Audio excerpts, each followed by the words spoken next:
Bonjour mes petits loups, bienvenue pour cette nouvelle vidéo de la série de vidéos environnement. La dernière fois on a parlé de la protection des forêts et aujourd'hui je voudrais qu'on parle de celle des océans. Mais que diable font les cosmétiques aux océans? Bon, on a parlé du zéro déchet, les déchets malheureusement souvent retournent à la mer, mais il y a autre chose qui va à la mer et c'est le vacancier.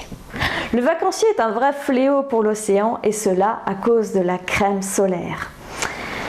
Le San Francisco Chronicle avait estimé que chaque année, c'est 6000 tonnes de crème solaire qui sont déversées dans la mer par l'intermédiaire des vacanciers. Bien sûr, on ne vous demande pas de choisir entre un cancer de la peau et la pollution des océans. En fait, il s'agit simplement de bien choisir sa crème et surtout de bien choisir les filtres UV qui la composent. Et Hawaï, l'année dernière, a eu une grande action. Elle a voulu protéger les océans. Bien entendu, ils sont toujours au contact avec l'océan et ils l'ont vu péricliter.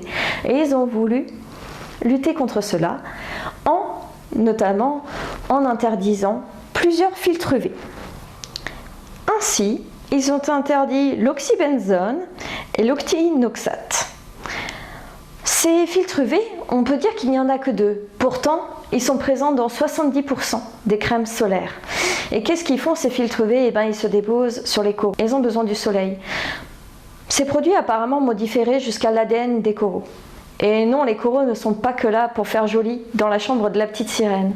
Ils sont aussi là pour défendre les populations et la biodiversité des vagues. Et pour permettre que certaines populations ne soient pas submergées. Bien sûr, ils sont aussi les garants de la biodiversité et de l'équilibre de l'océan. Et à ce titre, cela peut être intéressant de boycotter certaines crèmes solaires afin de ne pas participer à la destruction des coraux et donc de la biodiversité de l'océan. Voyons ensemble les différents ingrédients que nous pouvons boycotter. Comme les Hawaïens, vous pouvez choisir de boycotter l'oxybenzone.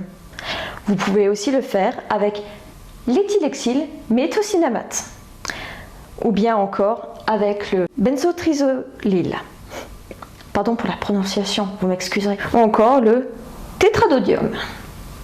Si vous arrivez à dire mieux que moi, entraînez-vous devant votre PC. En tout cas, les petits loups, vous voyez qu'il est nécessaire de faire un peu plus attention en ce qui concerne nos crèmes solaires.